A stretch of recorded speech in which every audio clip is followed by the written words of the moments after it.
बाकी ये भैंसा हमारे सामने खड़ा है और वो अपना कमरे के अंदर मौजूद है, किसी को दिखाई नहीं दे रहा, तो वो दूसरी बात है।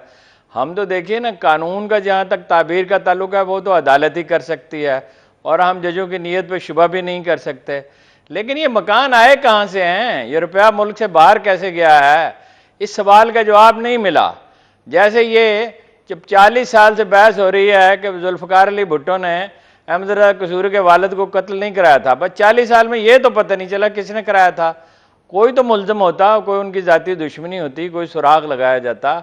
बात यह है कि ये अदालत का फैसला है और पंचों का हुक्म सर आँखों पर, लेकिन ये मकान तो मौजूद हैं और उसकी मनी ट्रेल नहीं है। हम अदालत पे मोतरज़ नहीं हो सकते, क्योंकि अगर आप अदालत ही की बात मानने से इनकार कर दें तो माशरा जमा जुड़ा ही नहीं रह सकता। अदालत आखिरी लंगर होती है किसी माशरे का। लेकिन वो जिस आदमी की तरफ इशारा कर रही हैं, वो मुकदमा उसने तो नहीं कायम किया था, मुकदमा तो किसी और ने कायम किया था। और सिर्फ ये एक प्रॉपर्टी नहीं है, सरे महल है मोहतरमा बेनज़ीर का, और जरदारी साहब की फ्रांस में प्रॉपर्टी है। हत्ता कि सदर फारूक लगारी ने मुझे बताया था कि मिडिल ईस्ट में भी, सॉरी सेंट्रल एशिया में भी कोई बिल्डिंगें खरीदी थी, अमेरिका में भी थी, और दुनिया में कहीं कहीं, दुबई में तो सबको पता है इनकी जायदादें हैं, इसहाक डार साहब की भी हैं। और ये तो पनामा वगैरह बहुत बाद में है। 93 की इलेक्शन कैंपेन में पीटीवी मैंने कुछ लोगों को मदऊ किया था, तो मैंने एक एक तफसील बताई थी कि इतनी गाड़ियां हैं वहाँ, इतने मकान हैं, मुझे जिम्मेदार लोगों ने बताया था।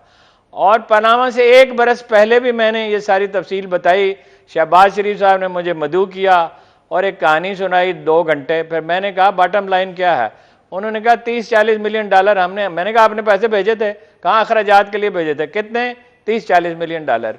ठीक है, वो इसका इनकार कर दें कि वो उन्होंने मुझसे नहीं कहा था। पैसे मौजूद हैं, मकान मौजूद है, उनके भाई की गवाही मौजूद है एक टीवी इंटरव्यू में कि मरियम, मोहतरमा मरियम जो हैं वो उसकी बेनिफिशरी हैं। अब मुकदमा ही कोई नहीं लड़ता, वैसे जज भी बेचारे क्या करें जब नया मुकदमा ही नहीं लड़ता। उससे भी बड़ी बात यह है कि कवानीन बदले गए, और इसलिए बदले गए कि लोगों को अपना रास्ता दिया जाए भागने का। और आप एक बार फिर हर रोज़ हम ये बात दोहराते हैं, मगर दोहरानी चाहिए। अल्लाह के रसूल ने इरशाद किया था, आखिरी रसूल ने सल्लल्लाहु अलैहि वसल्लम ने, कि जो वो कौमें बर्बाद हो गईं जो अपने ताकतवर कमज़ोरों को सज़ा देती थी और ताकतवरों को छोड़ देती थी। ये एक एतबार से तो यौम स्याह है, इसलिए कि खुद सरकार ने और मुतल्लिका अदारों ने मुकदमा ही नहीं लड़ा। हम अदालतों को कसूरवार नहीं ठहरा सकते, लेकिन हमारे सामने हमाला जितने बड़े नाजायज़ दौलत के अंबार पड़े हैं और इसका कोई जवाब कोई पेश नहीं कर सकता। लेकिन ये जंग अब गलियों में लड़ी जाएगी, इलेक्शन में यानी सियासत में लड़ी जाएगी, शाइस्तगी से वैसे लड़ी जानी चाहिए। पोलराइजेशन पहले ही बहुत है। बहरहाल जो होना था वो हो गया, लेकिन अब कुदरत इसका फैसला करेगी। एक आखिरी बात यह कि कुरान मजीद में इरशाद यह है कि मामलात अल्लाह की खिदमत में, परवरदिगार की खिदमत में पेश किए जाते हैं। अभी कुदरत का फैसला होना बाकी है। आइंस्टाइन ने कहा था, देखना ये चाहिए कि कुदरत की मंशा क्या है, रेस्ट इज द डिटेल। कुदरत की मंशा ये नहीं है कि ये लोग सुरखरू हों, सुरखरू ये हैं भी नहीं। न जरदारी सुरखरू हो सकते हैं, न गुजरात के चौधरी सुरखरू हो सकते हैं, और न शरीफ खानदान सुरखरू हो सकता है। अंधों के सिवा सब जानते हैं कि माजरा क्या है। भाई बिल्कुल सामने की बात है। नेशनल सिक्योरिटी काउंसिल ने ऐलान किया कि मुदाखलत हुई है, तो मुदाखलत आप साजिश नहीं कहना चाहते, उसको मुदाखलत कह लें। उस पर पाकिस्तान ने एहतजाज किया, ठीक है। वो खुद मानता है डोनाल्ड लू, और वो ये कहता है कि भाई आपने देखो ना ट्रंप की हमायत की और अमेरिका पे तनकीद की, मैं किस मुंह से अपना कहूँ अब प्रेसिडेंट से कि वो इमरान खान को फ़ोन करें। ओ भाई गाड़ी आ रही है, अंग्रेज़ी में कहते हैं समवन शुड क्राई हाल्ट। एक गाड़ी आ रही है, रास्ते में अपना इंसान बैठे हुए हैं, वो कुचले जाएंगे। अमेरिका ने लियाकत अली खान को कत्ल कराया, मोस्ट प्रोबेबली ज़िया-उल-हक को भी उन्होंने कराया। अच्छा, और वो अब लियाकत अली खान को इसलिए कराया कि मुसद्दक को अपना हटाने के लिए शहनशाह ईरान की हमायत करें, मुदाखलत करें, फ़ौज भेजें। पाकिस्तान की फ़ौज तो उस वक्त अगरचे छोटी थी, उस वक्त भी ताकतवर थी। अमेरिका आपको डिक्टेट कर रहा है। अमेरिका आपसे कहता है चीन से ताल्लुकात महदूद करें। बादशाह साहब से पूछें क्या कहता है अमेरिका। और ये एटमी प्रोग्राम पे भी उनकी नज़र है, और अड्डे भी दें, और अफगानिस्तान में हमारी मदद करें, और चीन और उसकी जंग में आप हमारे साथ खड़े हों। वो आपने बार बार कहते हैं आपने उनसे कर्जे ले लिए, ये आपके लिए बड़ा मसला बनेंगे। और बनेंगे नहीं बनेंगे, आपसे मतलब आपका क्या ताल्लुक है। ये तो बिल्कुल वाज़ेह है कि अमेरिकियों ने नापसंद करते थे। एक मीटिंग बुलाई, एक बहुत पुरानी बात है, इमरान खान ने, और मुझे कहा तुम आ जाओ।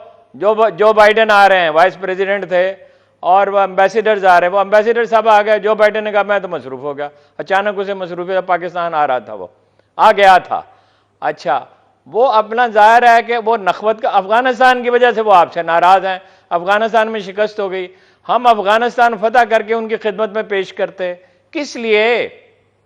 और रह गई ये बात कि शरीफ ख़ानदान सुरखरू हो गया है। अभी चंद तवक्कुफ़ फरमाइए थोड़ा सा। आप इन 40-45% मिनिमम वोट हैं इमरान खान के, इसका क्या करेंगे जी।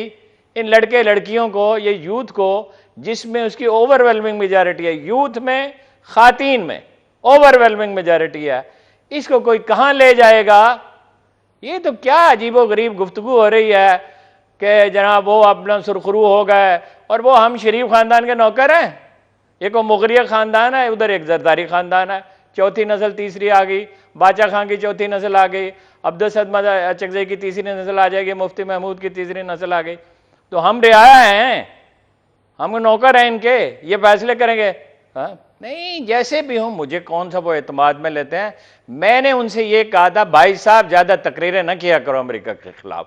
जो कुछ आपको करना है, जब आप ताकतवर होंगे तो आप फैसले करेंगे ना। इस वक्त तकरीरों से क्या हासिल है। लेकिन आपको याद है भुट्टो ने भी तकरीरें की थी अमेरिका के खिलाफ, अगरचे भुट्टो की पॉलिसी तो, फॉरेन पॉलिसी तो काफ़ी मुतवज़न थी। और इमरान खान ने भी ये कहा कि अमेरिका का नाम न लें, ये एहतियात का तकाज़ा है। आमतौर पर वो एहतियात नहीं करते, मगर इस मामले में उन्होंने एहतियात की। अच्छा, वो अब ये तो साइफर है, साइफर तो वो खान साहब तो सादा आदमी हैं, साइफर तो नहीं छप सकता, मंजर आम पे नहीं आ सकता। इसके बाद कौन आपको भेजेगा आपके एम्बेसडर, और कौन आप पे एतमाद करेगा। अमेरिका इसमें फरीक है, वो इसको छुपाते ही नहीं है, उन्होंने छुपाया है।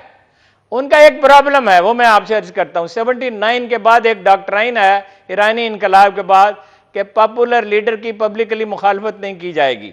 लेकिन वो ये जो मौलवी फजलुर रहमान और आसफ अली जरदारी और नवाज शरीफ का अलायंस था, इसके पीछे अमेरिकी खड़े थे। वो एम्बेसी में लोगों को बुलाते रहे, और बरतानवी भी खड़े थे, लोगों से मिलते रहे। उन लोगों से जिन्हें आप और मैं भी शायद वक्त निकाल के मिलना पसंद न करें, वो किस लिए मिलते रहे। उनका एक गेम प्लान है इस इलाके के लिए, सेंट्रल एशिया के लिए, ईरान के लिए, चीन के लिए। ये किसको धोखा दे रहे हैं। हम कोई प्राइमरी स्कूल में पढ़ते हैं, किसको बता रहे हैं ये सब कुछ। हमें नहीं मालूम अमेरिका क्या चाहता है। देखिए, वो चूंकि सिस्टम तेजी से डेवलप नहीं हो सका, तैयारी थी नहीं, जो करीब के इलाके हैं, सिंध पे फोकस ज़्यादा हो गया, बलूचिस्तान पे ज़्यादा हो गया। राजनपुर में हौलनाक तबाही हुई है, और डेरा गाजी खान के बाद इलाकों में भी राजनपुर में इमदाद नहीं पहुंच रही है, और उसको निगलेक्ट कर दिया गया है। वहाँ अपना ये लगारी हैं और दूसरे जो ख़ानदान है वो परवाह नहीं कर रहे, और लोगों के खेत डबो दिए गए हैं। तो इस वक्त बड़ी ज़रूरत है कि राजनपुर पे तवज्जो दें, अखुवत वाले, अलखिदमत वाले, फ़ौज और दूसरी भी वफाकी हुकूमत भी, सूबाई हुकूमत भी।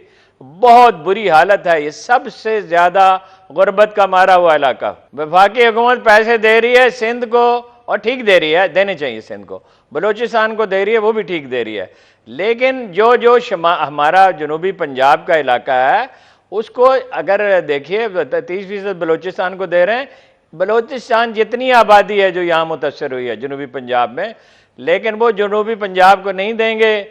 और लेकिन अगर वो नहीं देते तो सूबाई हुकूमत दे। वैसे तो सूबाई हुकूमत के बाकी फंड्स भी रोक रखे हैं, क्योंकि वो पंजाब में उनकी हुकूमत नहीं है।